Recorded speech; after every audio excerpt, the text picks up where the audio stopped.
Welcome to a new segment on my YouTube channel that I'm going to call Circuit Golf. Now, coders know about something called code golf, where you write a relatively small, simple program just as an exercise to flex your muscles and keep your skills sharp. I personally am self-taught in electronics, which will become very obvious in a little bit here, and so I do circuit golf by going to Reddit Ask Electronics, looking through some of the things being asked, and trying to design a circuit to make it happen. In this inaugural episode, we're going to talk about a fairly simple circuit to turn on an LED when the lights go out. So here's the post on Ask Electronics. The guy says, I am trying to learn electronics, and what I want to do is have some way to detect if it is dark, and then kick on a couple LEDs as low power as possible when it becomes dark. Also, I'm trying to figure out how much power the lights would take, and how long the batteries would last, etc. So there's a couple of things that you probably want to think about right off. The first is, how am I going to sense if it's light or dark? And then the second is, how am I going to turn on and off the LEDs? And so let's take a look at the highest upvoted comment here. So first of all, best is usually subjective. Sometimes people mean the simplest circuit. Sometimes they want something that's the lowest cost. Sometimes they want a circuit that's tweakable, but at a guess, you probably want something like a light-dependent resistor to sense the light level and a transistor to switch the LEDs on. See this URL for only one of many, many examples. And I've already got this page pulled up, so let's go ahead and take a look. This was merely the first Google result that came up when I Googled for light-dependent resistor, or LDR. So this has a nice YouTube video and a simple but very correct and complete circuit diagram. It also has a quick word about what these light-dependent resistors actually are. They're made of high-resistance semiconductor material, and when photons of light hit the atoms in that semiconductor material, the photons actually impart a small amount of energy onto the electrons, and that makes a few of those electrons free up and essentially conduct in a way that they did not when things were dark. So essentially, in this circuit, this light-dependent resistor is a variable resistor. It's a very high resistance when it's dark, but when it becomes light and there are photons shining on this, that helps some of the electrons inside here flow, and it acts like a lower resistance. So essentially, this LDR and this adjustable resistance down here are essentially forming a voltage divider across this 9-volt battery. And the voltage will depend, of course, upon how you set the resistance of this lower one, as well as the amount of light shining on this light-dependent resistor. So if you set this correctly and then you get the right amount of light, at some point the voltage right here coming out of that two-piece voltage divider is going to become high enough to turn on this transistor, somewhere between 200 and 650 millivolts, somewhere in there. You're going to turn that on enough that current is going to be able to flow through this resistor and this LED, and it'll light up. So that's a very simple circuit that you can use to do what this guy wants. It has a few flaws, in my opinion, and let's go back to the comment here and talk about maybe some ways that we could do little things to improve the circuit, make it more reliable or more predictable. Let's just start at this paragraph right here. Personally, I would probably add a voltage comparator and a potentiometer so that A, the circuit really snaps on and off hard at a certain light level, and B, the level is adjustable.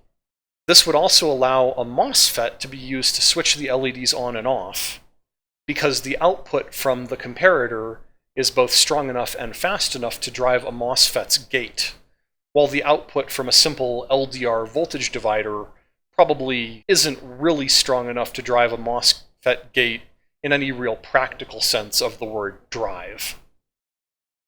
Finally, he talked about wanting to know how much battery he would need and how long it would last. There's just a little bit about that here. It's a vast oversimplification, but to sum up, batteries have something called an amp-hour rating. You take that amp-hour rating and you divide it by the amount of current you're going to draw from the battery, and you will get a number that tells you how many hours the battery will last. An example will probably help clarify. Say that your battery is rated at 2 amp hours, and you want to draw 300 milliamps, which is 0.3 amps, from the battery continuously. So you take your 2 amp hours, you divide by your 0.3 amps, and that gives you 6 hours of runtime from that particular battery. And finally, the last paragraph says, as I implied earlier, this oversimplification doesn't always work well in reality. For instance, if you draw a whole lot of current off the battery, it will kill the battery much faster than you expect. For instance, try drawing 20 amps off your 2 amp hour battery. It will go dead way faster than 1/10 of an hour or 6 minutes. And the battery will probably overheat, and if it's a really crappy battery, it might even crack open, leak, possibly explode. And as someone, Soul Wager, very correctly said here, I would add a small amount of positive feedback to the comparator, so the light switching doesn't turn it right back off. Though if whatever you're using for a comparator has a Schmidt trigger input, this is unnecessary.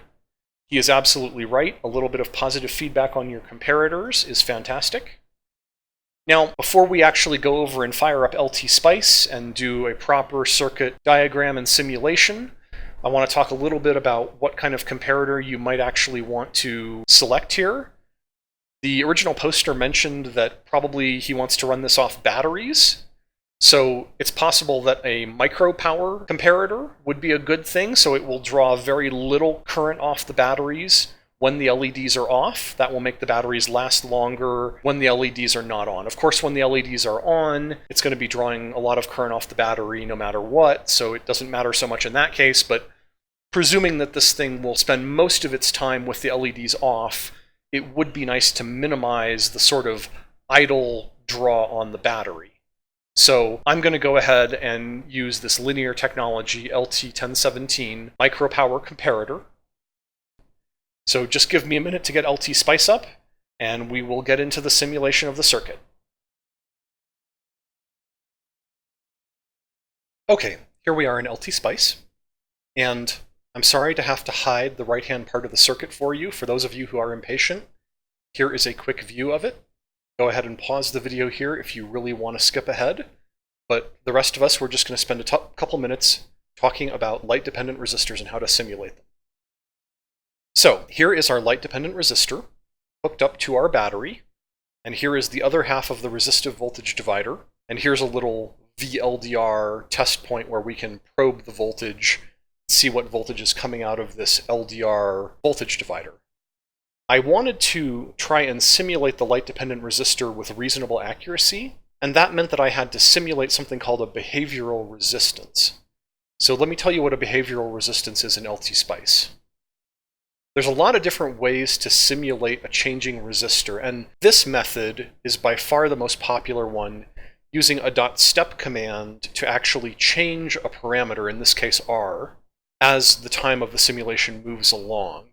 You can see that R3 here has brackets R set as its value, and that's how LTSpice knows that this brackets R is the parameter R that's supposed to be changed.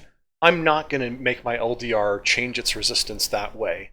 Instead, I'm going to use an undocumented LTSpice trick called a behavioral resistor. You can create a behavioral resistor by right mouse button clicking on some resistor's value field and editing its value to read R equals some expression. There's a couple of limitations though. The resistance must not go to 0, and negative values can lead to convergence problems.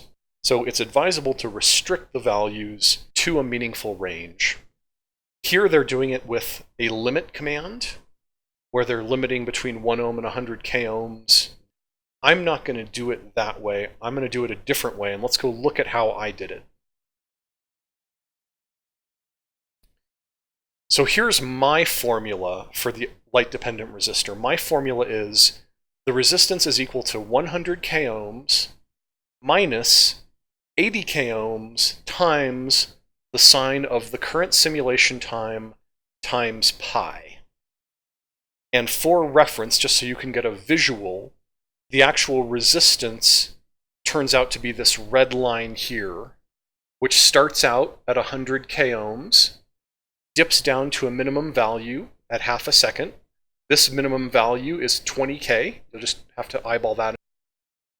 The reason that I chose this particular set of values and this particular resistance curve is because looking around and based on my own experience with LDRs, a lot of them have wildly divergent values for dark and light, and especially depending on how bright the light is. When it's very, very dark, maybe you have 100 k ohms resistance, and when it's very, very light, maybe you have 20 k ohm resistance. That felt about right to me based on my previous experience with LDRs. You may be curious about why time times pi here. Basically, I only wanted the first half of the sine wave, the part that starts at 0, goes to a maximum, and then falls back down to 0. But I wanted it to fit within a 0 to 1 second specification. And so normally a sine wave has a full period of 2 pi and a half period of regular pi. So I multiplied the time value by pi in order to sort of scrunch the first half of the sine wave into the 0 to 1 second time that you see on the graph here. So the red curve is the resistance curve. That tells you what the resistance of the LDR is as time goes on. And the green curve is a graph of this LDR parameter right here. It's the actual voltage coming out of the voltage divider, which you can see starts at around a little more than 2 volts. Goes up to a maximum of around 5 volts when it's at the very top. And then as things get darker, it goes back down to the same 2.2 volts that it started at. Now let's go ahead and expose a little bit more of the circuit, and we'll talk about the reference voltage a little bit. I don't know exactly what reference voltage I wanted. Remember back in the circuit that we looked at the beginning of the video? This is actually a potentiometer, so that you can just tweak and adjust this to whatever level you want.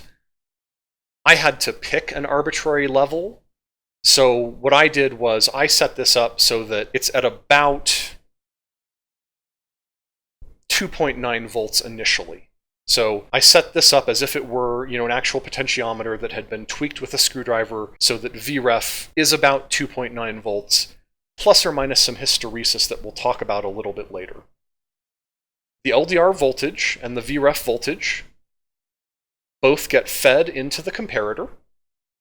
And because this reference voltage, this 2.9 volts, is on the positive input of the comparator, I had to swap the comparator upside down. That's why the battery voltage is here and ground is up top. That reference voltage gets compared to the LDR voltage.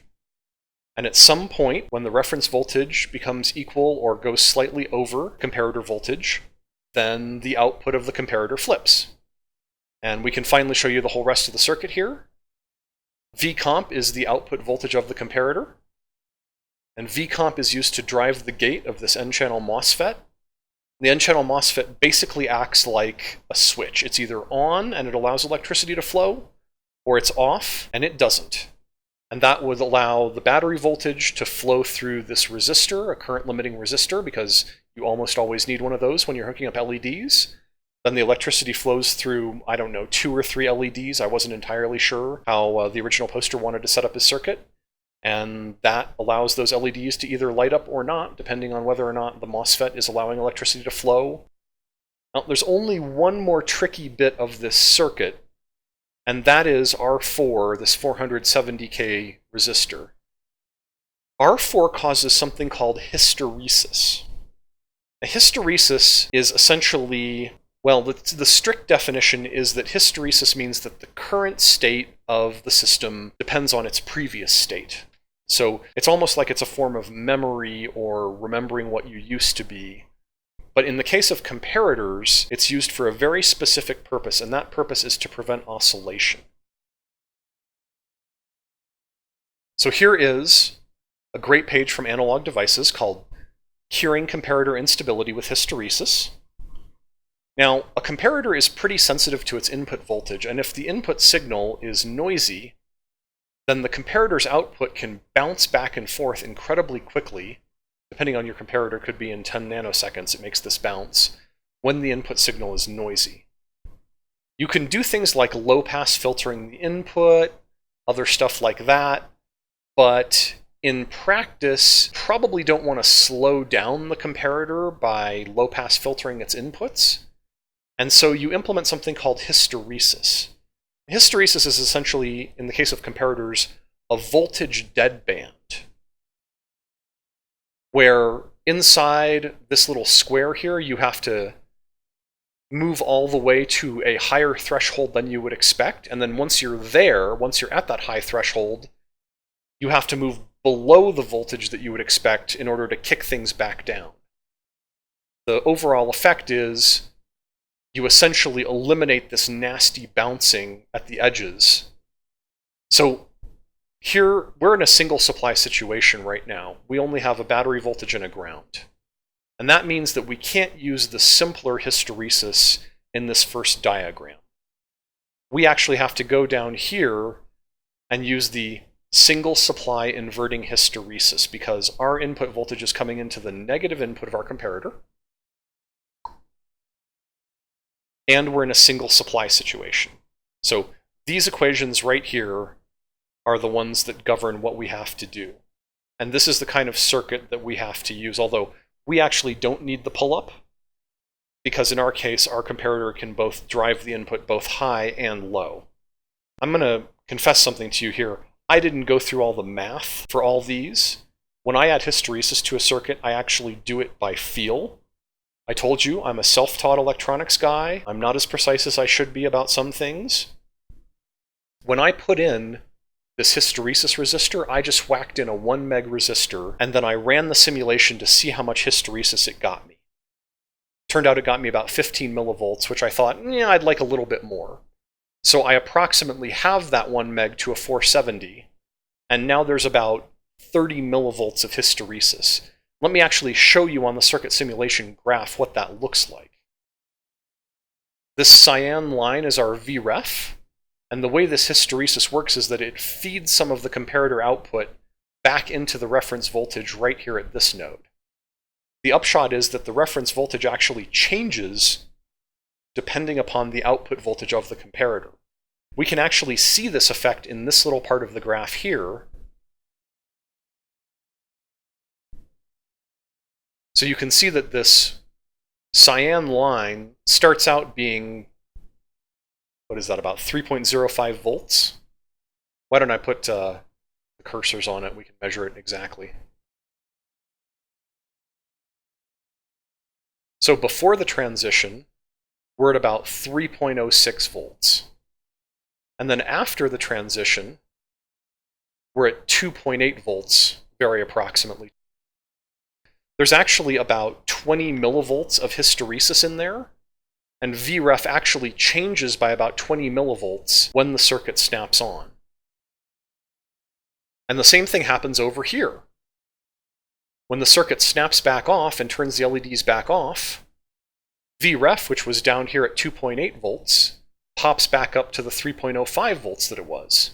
So 20-some millivolts of hysteresis in effect right there. So that's the overall circuit. You have a reference voltage that's set by a potentiometer. It's compared to a voltage created by a light-dependent resistor. We have some fancy simulation stuff here to make the resistance of that LDR very smoothly, perhaps like it would in real life. And our comparator has some hysteresis in order to prevent nasty oscillations. Finally, of course, the easiest part here is a simple N-channel MOSFET just to turn on and off the LEDs depending upon whether it's dark or light and what the voltage of the LDR is. All right, that's about it for our first episode of Circuit Golf. If you sat through this whole video, thank you very much. I'll try and put several of the links that I gave in the browser here. And I will also put the .asc file, circuit.asc, a link to that so you can download that and play with it yourself. I'm sorry I couldn't get more deeply into exactly why I would use the LT1017 and why this low power comparator is both very good for driving the output of a MOSFET and for running something off a battery. You may want to take that as a homework assignment, but for the moment I will simply leave you here, and I will hope that you have enjoyed this first episode of Circuit Golf.